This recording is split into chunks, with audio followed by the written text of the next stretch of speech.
Hey, everyone. Mike Pocisk here with Savvy Realty. Thank you for coming and talking about valuations on short-term rentals. And really, it's more valuations on any transaction. But today, obviously, we're talking about short-term rentals. I hear a lot of folks always feeling the importance of cash flow, cash on cash, return on investment. A lot of focus there. But interesting enough, I think valuations and getting valuations correct is almost as equally as important as making sure you understand cash flow and what this short-term rental could get you as far as financial gain. Valuations, if you get it wrong, could have an equal impact, positive or negative. We'll talk about. So again, Mike Post is here. I am a Savvy agent, been with Savvy 2 years, been a short-term agent for about 6. I operate in the Carolinas. So when you look at North Carolina, it's in the mountains of North Carolina. I also do Charlotte, North Carolina. And also South Carolina, I cover the upstate, which includes Greenville, Columbia, and we have a couple of lakes on the western part of South Carolina. So that's my territory. If you're interested in any of those, let me know. Part of Savvy, again, been here 2 years. I can see our growth. Me here, I think I've been here probably longer than most, than Tyler, of the non-hub teams. So hopefully I can bring you a little bit of expertise with this discussion. All right, so I like to do these with telling a story a little bit. So you have a couple of different participants in this story that I'm going to talk about. You have Chip, who is a buyer's agent. You have Susan, which is a listing agent. You have Jim, an investor, and then obviously we have a home. But there's one main participant in the story that's not identified here, and that's you. That's the investor. So story kind of goes something like this. It's hypothetical, but I think it's important. I think you'll see why it can be important. So you talk to Savvy. You're interested in buying a short-term rental. You're looking for good returns. Maybe 15% return on investment. Your price range is about $500,000. You had some conversations initially with our office in Asheville. And just thinking it through, you understand that Savvy is going to generally charge you 3% for all the services we offer, including something like this. And I think the investor ends up deciding, you know what, I'd rather go with Chip. I know Chip's my brother's uncle's friend. He's recently into real estate, and I know he only is going to charge 2%. And I think, from my knowledge and what I know as an investor doing this, I think we could probably still make this happen, so I don't end up paying more in buyer agency fees.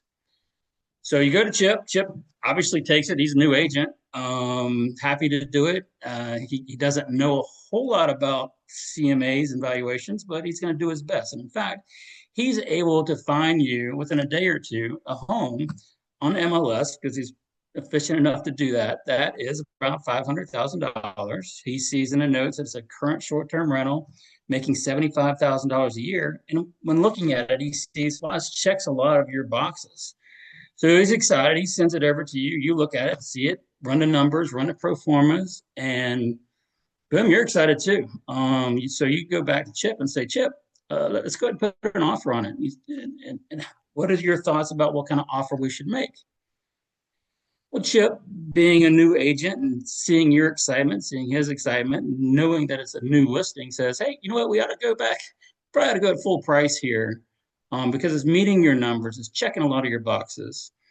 And you do. You send an offer, Chip presents it, and to Susan, who's a listing agent, and she accepts it. Everybody's happy. But what Chip and you don't know is 3 days before, Susan went to her sellers and said, thank you for letting me list your home. I did a CMA, and I came up with a value where I think you should list your home. And based on 10 comps that I found, I think it should be somewhere in the middle. I think we, don't go too high, don't go too low. I don't provide you a range, but around $450,000 based on these 10 comps is what I am seeing. Well, you're a little bit, the seller's a little bit bummed because, it's making good money. They think, they love it. They think it could probably get more. And they go back to Susan and say, Susan, is there any way we can list this higher? Can we list it for 500,000, even though you're thinking it's 450? Susan, she hadn't had many deals this year. She says, I do have a couple comps that could probably push it up to that end. So yeah, $500,000. If it doesn't close quickly, if it the market suggests that it's going to take a little bit longer, maybe we go down with the price strategy to get it down to 450. So they listed MLS and boom, um, they get an offer from Chip the next day, and obviously sellers are excited, Chip's excited, and goes under contract. So we go a couple weeks, it goes to appraisal. And this is at the appraisal where one of two big financial things could happen. Jim is our appraiser. Jim could go to this and get this appraisal, knows it went under contract for 500, looks at the comps and picks the same 10 comps that Susan did, right? And he looks at these and says, wow, you know what? My last couple transactions with ABC Bank, they didn't appraise it and they ended up holding it. And they're putting some pressure on me to get these things to appraise if I can. I am seeing some comps at the top end of this thing that maybe support $500,000, but it's pushing a little bit. But I can give you three. I can give you an appraisal, and it's going to support $500,000. So he does that. In scenario one, he does that. But based on what I've said, the market, what we know, this thing is really probably only worth about 450. In fact, it closes, right? And one of two things happen. One, let's say you have to sell that within 6 months. I want to sell it for at least $500,000 because that's what I paid for it. But when you go put it on the market again and these comps are going to roll back through because it was only 6 months, guess what? You're probably going to be able to sell it for 500,000. In fact, you're probably going to be able to sell it for around 450, as the comps originally said. Not a good situation, not a good conversation. This is down the road. Obviously, Chip and Susan are done with this, but you as the investor, holy crap, I got $50,000 underwater on this home. Not a good situation. Or 10 years from now, you go to sell it. And you know what? Appreciation's kind of happening, and it's probably going to be above $500,000. But you may never know that you really had $50,000 that you could have saved by doing what Chip should have done in the beginning with a CMA. And you're paying 7% interest over 10 years on this extra 50 grand. All of a sudden, we're talking about $150,000 extra that you could have had that you didn't have. So scenario two, Jim says, as the appraiser says, you know what, this is only worth $450,000. It's not going to appraise. All of a sudden, he sends it back out. Everybody's panicking. We have an appraisal gap of $50,000. Well, you as the investor have already put in appraisal money. You put in a due diligence fee. You put in probably some money around design and what you're going to do. Maybe you bought some furnishings. All of a sudden, scenario two, when it doesn't appraise, is a difficult conversation, difficult situation for you as the investor, but also something important we're going to talk about a little bit more after this story. So again, two situations I'm going to focus on. What happens when it doesn't appraise, and obviously if it does appraise, but it's really undervalued, what that looks like. Okay, where do values come from? So there's a couple different sources of value. Appraisal, we talked about the appraiser there. CMA, we talked about Chip and what he should have done when being asked that question from his buyer, how much should I offer? Chip should have gone and done a CMA, right? He should have said, okay, I'm going to pull comps. I may pull the same comps that Pam pulled, and I'm seeing, hey, you know what? This thing's kind of overpriced from what I'm seeing, Mr. Investor.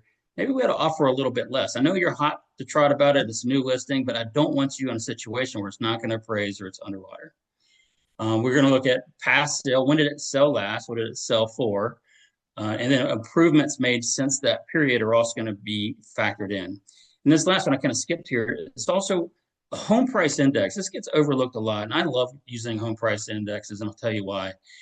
It sort of validates, it double checks your CMA, it double checks your valuation. It's an easy resource to use. But if you are looking to sell something, let's say you bought something 5 years ago and you want to know what to sell that for now, or if you're looking to buy something that sold 5 years ago, what is that value today at a macro level? And FHFA regulates, Fannie Freddie does these, Moody's has home price index. It's very easy, and I'll show you this a little bit more in the presentation. It's very easy to say, hey, 5 years ago when I bought this for $400,000 in Jacksonville, Florida, that price index can tell you exactly over those 5 years what that value is today. And it's a perfect way to kind of validate what you're doing with your CMAs and any other sources you're using.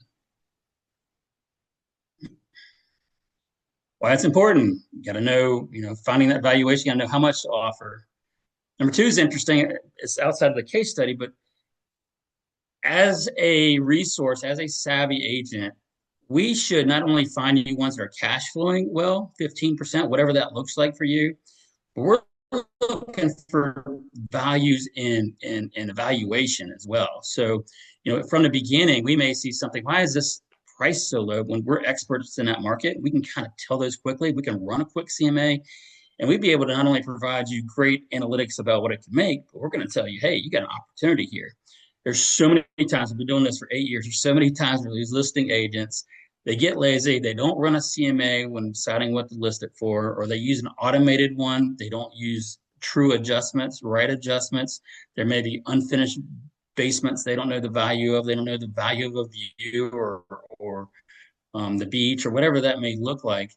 And they're undervaluing these. And these are golden. I mean, it's not going to happen a whole lot, but when you do find them, obviously you're getting some equity right off the top along with the cash flow. And then trying to avoid appraisal gaps down the road. Talked about that too. And we'll talk about a little bit more here in a second.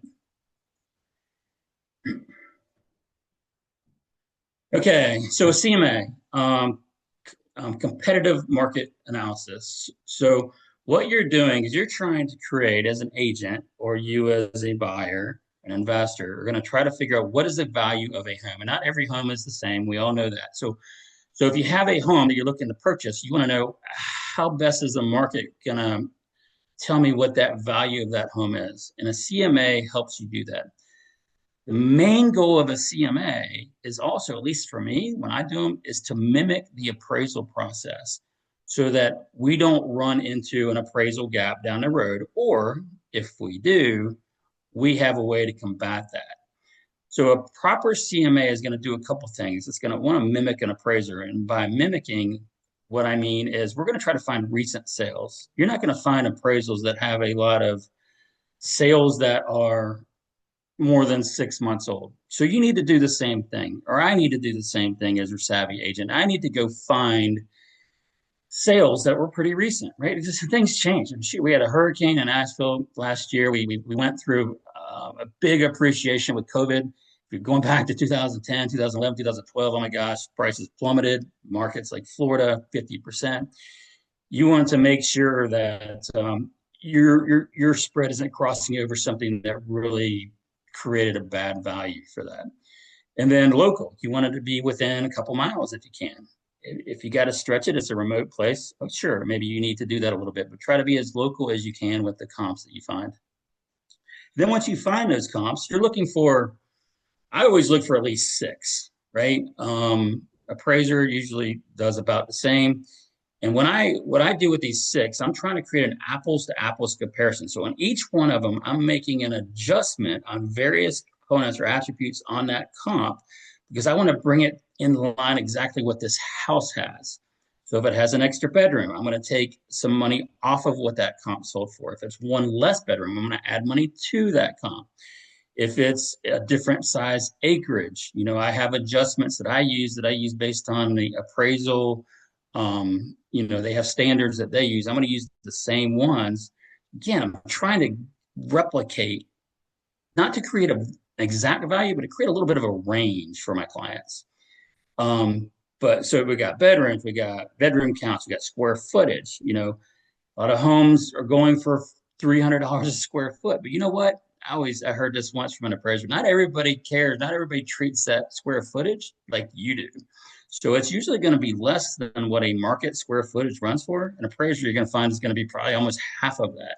So you want to make sure you're not over or understating based on that adjustment. And you shouldn't have a huge adjustment. You should pick homes that are close to the same size as the one you're looking at. But you should adjust anyway. So you got number of bedrooms, number of bathrooms, square footage, acreage is important, right? Is it much more acreage? Is there even a fireplace? How old is it? So you're making all of these adjustments to each of these 6. It takes some time, 6 comps, and figuring out, okay, here's my 6, here's the range of value if I brought them all equal to an apples comparison to my subject. What I generally do then with six is I'm going to take out the highest and I'm going to take out the lowest. You're creating a median right there that gives you a better confidence range. So the CMA should have then, six comps, can share with my buyer, share with my investor why I think that $500,000 offer is good or the 450,000 offer is good and can be backed up before they make that offer. Please, that's the most important thing is don't do this down the road. Don't do it like after the fact or when you're trying to sell it a year from now. Do it then. Make sure that that value is then. Take your eyes off the road a little bit on your cash flow, your return on investment, and make sure your eyes are a little bit on valuation as well. Okay, here's a CMA example. This is one I did for one of my clients, just to give you a little bit of perspective. I mean, this is done out of MLS. I'm looking for MLS, to give myself comps. This is just a one-page excerpt, so don't get too wrapped up in this one exactly.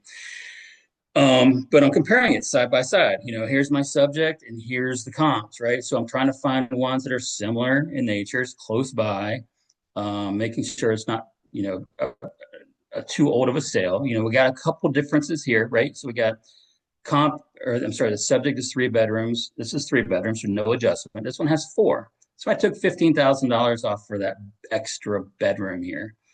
And the second one, I looked at a full bath. Again, it's about $15,000 adjustment. Half bath was 10. We could talk about these a little bit more exactly how to come up with these adjustments, but study appraisals, see what they're doing, see how much they're charging, see how much they're taking on and off in their adjustments. You got square footage, you got acreage. And I highlighted this one because I think this is important here. This last one is actually a seller credit on this particular property. This is really important today with so much seller credit that's going on, right? So if you're trying to compare your home and your agent is trying to compare a comp that had, and it's $800, maybe not as material. Let's say it was $20,000 and they paid $782,000, but they got $20,000 in credit. You know what? They didn't really pay $792,000 in that. They paid $772,000 from that. So you got to make sure you adjust, and appraiser is going to adjust and compensate for those seller credits. It's sometimes hidden. You don't see them in Zillow. You don't see them in Realtor.com. But as a savvy agent, you should be able to go in your MLS and see exactly what those seller credits are and make that adjustment in your CMA. If it's a big number, you do not want that to be an impactful material problem that you create. Okay, we talked about home price index. Again, I use, FHFA, Federal Housing Finance Agency, and coverage for Fannie Freddie. And you can do this. You can do a Google search for FHFA home price index calculator. And this is kind of what it looks like. So in my example, it's not my market, but I used one outside my market. So in Florida, let's say somebody bought a house. Let's say you bought a house in Florida, Jacksonville, Florida, specifically back in 2019 in the first quarter. And you say, hey, how much is this house worth? Or maybe it's the comp. How much is the comp worth? It's more probably helpful on a sale than a buy, but anyway, it's helpful either way. So when we're buying in the second quarter 2025, we know when we bought it for 500 grand. Hit the submit button. You can see the appreciation. It's pretty slow back in before COVID. Obviously, COVID hits. See some steep numbers here. But at the end of the day, it's going to give you what that estimated value is, $894,000. So pretty strong appreciation from 2019, talking 6 years, 75%. But what's important here is, let's say I ran a CMA on this exact house today with comps, and I came up with $900,000. You know what? I feel a lot better about that comp now after running this analysis. If I came up with $1 million, $1.1 million, I'm going to say why. And maybe there's improvements that were made. Maybe it's on the beach. It's not just any Jacksonville home. So you're looking for reasons. You're looking to establish why that would be much higher or much lower or in sync with a home price index. Again, simple to use, but cool tool nonetheless.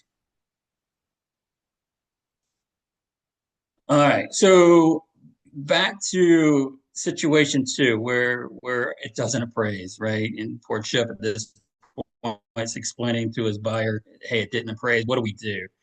So if Chip did what he originally should have done and pulled a CMA, he's going to be prepared for this, right? He's going to know exactly which comps he used, and he can even go to that appraiser directly and say, "Hey, I ran this before you did. Here's what the comps I use. This is I'm getting a totally different comp set than you had. Can you look at these and help me figure it out?" Now, appraisers, I've run into some, some agents on here probably same thing. Some are stuck, right? They are not going to be challenged. They have been doing this for 10 years, and by golly, you can't talk them out of what their number said. And that happens. I'll give you an example here in a minute. But if it's somebody, because we're human, right? Appraisers are human. They're going to make mistakes. First of all, you got to figure out if they're making mistakes. And two, they're human. Maybe, they didn't find the same comps you did, and they're reasonable comps. So there's an opportunity here, if it makes sense for all parties, especially your buyer and investor, that, hey, maybe we need to challenge this a little bit. So the first thing you're going to do is figure out what the lender process is, right? So a lot of lenders, again, these are independent appraisers they're using. There's a process. They're selling it to the secondary market, and they have to follow underwriting rules. So it's not just, hey, you're going to go to your loan officer and figure this out. There is a process, and they have to document that. So find out what it is. Usually it's a form. Usually you got to go through and either the buyer or maybe their agent can put the case study together. So, me as an agent, I'm going to go back to my CMA. I'm going to pull those CMAs out. I'm going to look at all the line items in the appraiser, see if I see anything out of adjustment that I've never seen before or doesn't make sense. And I'm going to go forward. I'm going to challenge it. And I'm telling you, sometimes you win them, sometimes you don't. But if you don't challenge it, you're not going to win. I mean, they're not just going to do it without a challenge. So you're presenting that case back through the lender and over to the appraiser. And I'll tell you, I've talked directly to some appraisers, and they'll talk to me and say, "Hey, you know what? It's offline here. Let me tell you and talk about why I think this is maybe different than what you have, and present the case that way." Some allow you to, some don't, but always ask for that opportunity. Okay, this is an example of an appraisal reconsideration form. I had one of my clients, I found the comps that I liked, and I supported, hey, it didn't, mine are way more than yours. And you know what? This one got adjusted. This was an offline one. I did it. The appraiser agreed, and it took within a day. I still had to fill out this form, but it took within a day where we got a new appraised value. And we're able to close. Here's an issue that I found in an appraisal, right? This was interesting. So this is one where I don't know what was up this guy's crawl as an appraiser, but I challenged it here. And I said, wait a minute. This is one with a pool. You found 3 comps. None of them have a pool. None of them are really that close. And then you have a mystery adjustment here of $55,000 in a $550,000 home. That's 10% where you're adjusting down. And that was material enough to pull it under the contractual price. And I did the same thing, went through the process, submitted, resubmitted. The seller sometimes has to do, I'm sorry, the buyer has to do this too. And he did the same thing. He's challenging it. But we could not ever get an explanation on this item. We could not get him to move. Luckily, the seller, based on this, said, "You know what? I'll meet you down at that appraised amount." We were able to close. Again, you got to look at these, you got to challenge them, you got to understand what these components really look like that they're doing, and make sure that they're doing what they should be doing. Again, they're human, mistakes happen, but don't be afraid to challenge this. Okay, sorry I booked through that, but I want to leave a few minutes for anybody any questions or any part of that.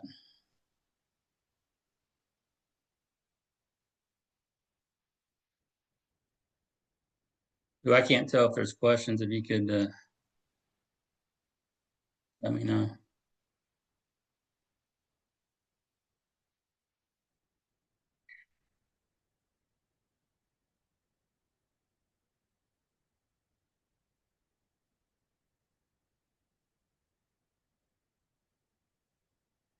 Okay, if there's no questions, again, happy to share any materials I had here. Happy to have a pull up with anybody that has any questions or whatnot on this subject or any other subject. Again, going back to savvy agents, myself, been doing it for a while. This is part of what you're paying for the 3%, right? You're paying not a chip that doesn't know how to do this, but you're paying for an agent that does know how to do this. That's going to find not only those cash flows and those great opportunities in the short-term rental market, but finding those valuations and making sure that offer makes sense that you're looking to make on that home and not stuck in a situation where you got an appraisal gap or buying something that's undervalued. Again, thank you. Appreciate your time. Bye-bye.